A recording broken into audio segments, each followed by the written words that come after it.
श्री राम जय जय राम। श्री राम जय जय राम। श्री राम जय जय राम। श्री राम जय जय राम। आज की कथा में भगवान महाविष्णु नारायण जी के प्रथम अवतार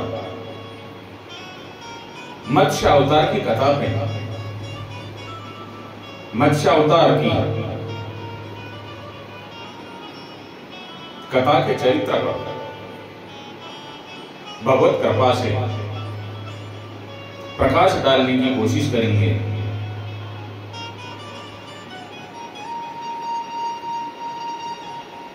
मत्स्य अवतार भगवान महाविष्णु नारायण जी के प्रथम अवतार है। मछली रूप में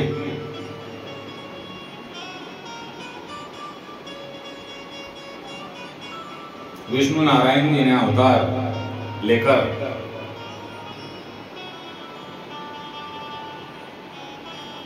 एक ऋषि को सब प्रकार के जीव जंतु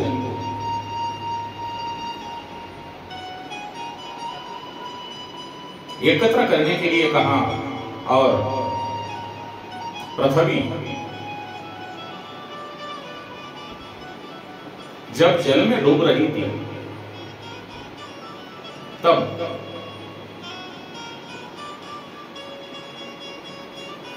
मत्स्य अवतार बने भगवान ने उस ऋषि की नाव की रक्षा की।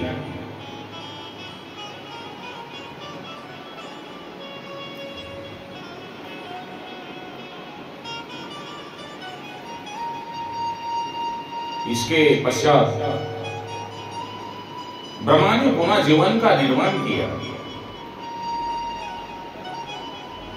एक दूसरी भी मान्यता के अनुसार एक राक्षस ने जब वेदों का चुराकर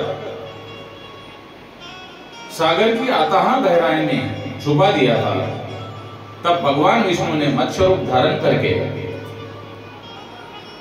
वेदों को प्राप्त किया और उन्हें पुनः स्थापित किया।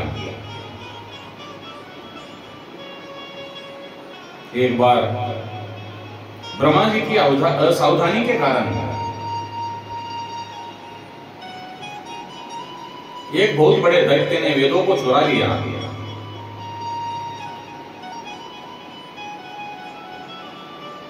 उस दैत्य का नाम हयग्रीव था। वेदों को चुरा लिए जाने के कारण ज्ञान लुप्त हो गया। चारों ओर अज्ञानता का अंधकार फैल गया और पाप तथा अधर्म का बोलबाला हो गया। तब भगवान विष्णु नारायण जी ने धर्म की रक्षा के लिए मत्स्य रूप धारण करके हयग्रीव का वध किया और वेदों की रक्षा की।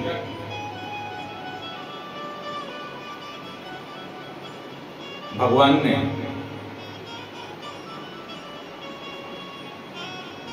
मत्स्य का रूप किस प्रकार धारण किया, इसकी विस्मयकारिणी कथा इस प्रकार है। कल्पांत के पूर्व एक पुण्यात्मा राजा तप कर रहा था। उस राजा का नाम सत्यव्रत था।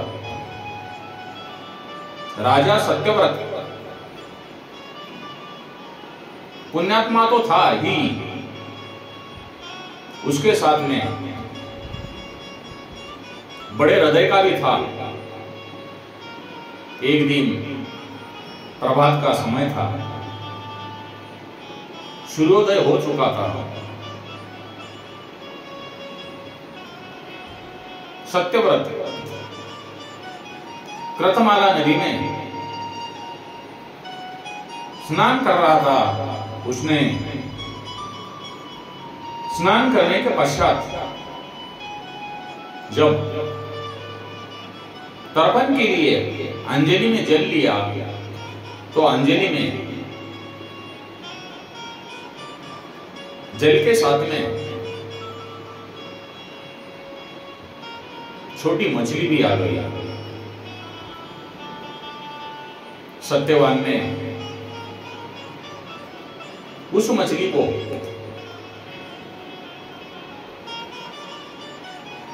नदी के जल में छोड़ दिया। तब मछली बोली, हे राजन, इस नदी के जल में बड़े बड़े जीव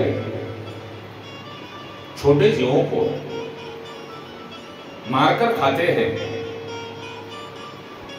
अवश्य कोई बड़ा जीव मुझे मारकर खाएगा।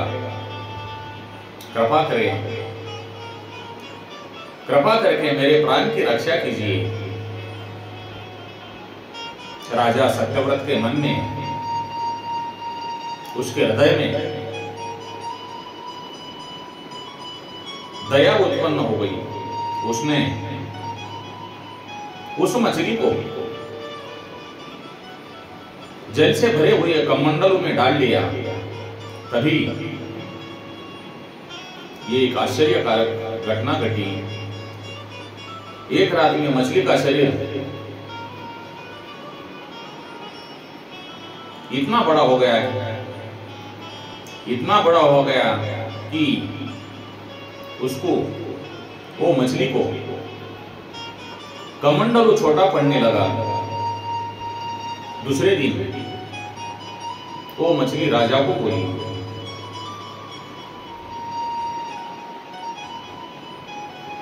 हे राजा, मेरे रहने के लिए कोई दूसरा स्थान ढूंढ लीजिए, क्योंकि मेरा शरीर बढ़ गया है।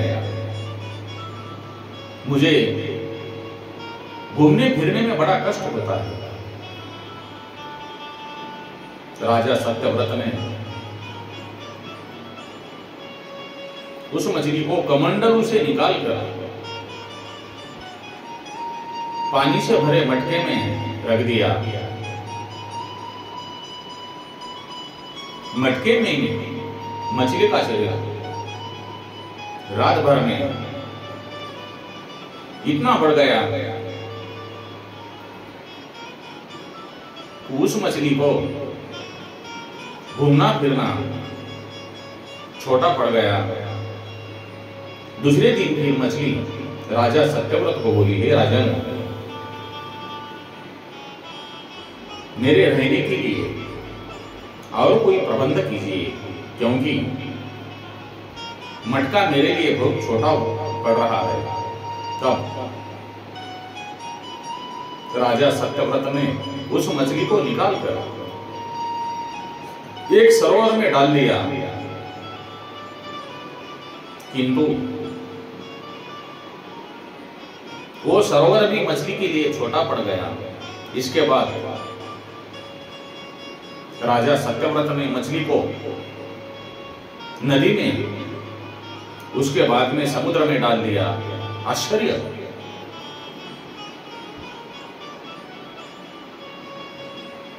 समुद्र में भी मछली का शरीर इतना अधिक बढ़ गया कि मछली के रहने के लिए समुद्र छोटा पड़ गया। तब मछली राजन को बोली, है राजन, मेरी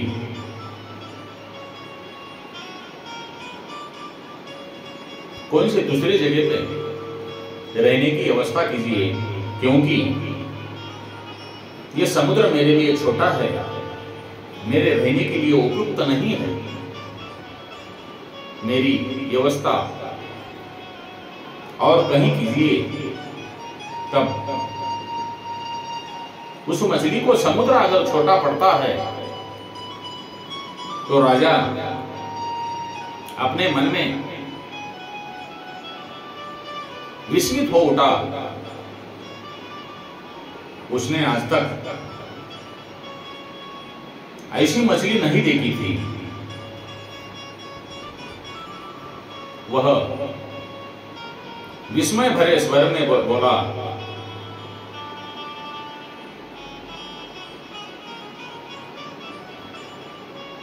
मेरी बुद्धि को विस्मय के सागर में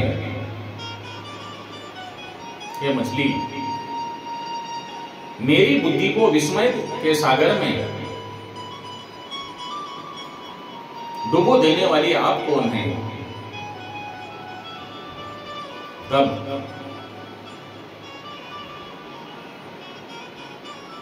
मत्स्य रूपधारी भगवान श्री हरि ने उत्तर दिया राजन,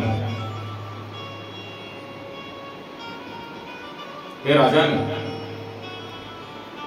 हयग्रीव नामक दैत्य ने वेदों को चुरा लिया है। जगत में चारों ओर अज्ञान और अधर्म का अंधकार फैला हुआ है। मैंने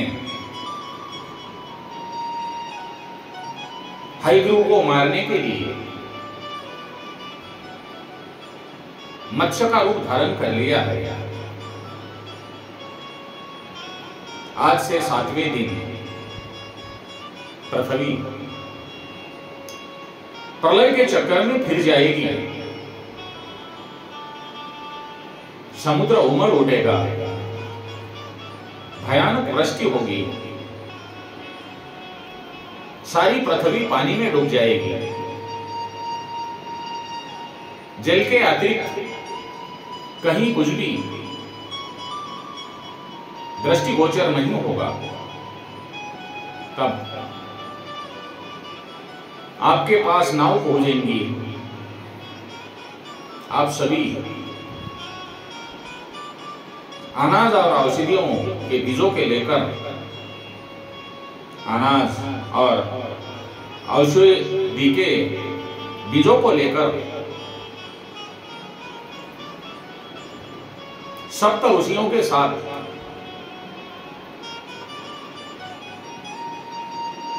उस नाव पर बैठ जाइएगा। मैं उसी समय आपको पुनः दिखाई पड़ूंगा और आपके आत्म तत्व का ज्ञान प्रदान करूंगा। राजा सत्यव्रत उसी दिन से हरि का स्मरण करते हुए प्रलय की प्रतीक्षा करने लगे। 7वें दिन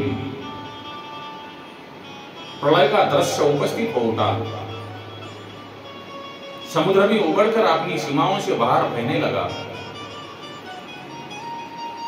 भयानक वृष्टि होने लगी। थोड़ी ही देर में सारी पृथ्वी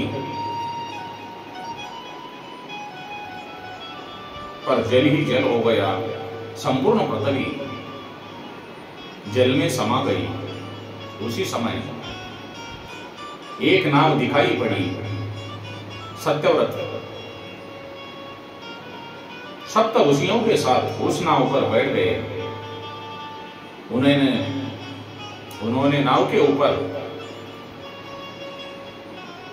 संपूर्ण अनाजों और औषधियों के बीज भी भर लिए। नाव प्रलय के सागर में तैरने लगी। प्रलय के उस सागर में, उस नाव में अतिरिक्त कहीं कुछ भी नहीं दिखाई दे रहा था। सहसा मत्स्य रूपी भगवान प्रलय के सागर में दिखाई पड़े। सत्यव्रत और सप्त ऋषि गण मत्स्य रूपी भगवान की प्रार्थना करने लगे। भगवान से आत्मज्ञान पाकर सत्यव्रत का जीवन धन्य हो उठा। वे जीते जी जीवन मुक्त हो गए। प्रलय का प्रकोप शांत होने पर मत्स्य रूपी भगवान ने हयग्रीव को मारकर उससे वेद छीन लिए। भगवान ने ब्रह्मा जी को पुनः वेद दिए। इस प्रकार भगवान ने मत्स्य रूप धारण करके वेदों का उद्धार तो किया ही, साथ ही संसार के प्राणियों का भी अमित कल्याण किया।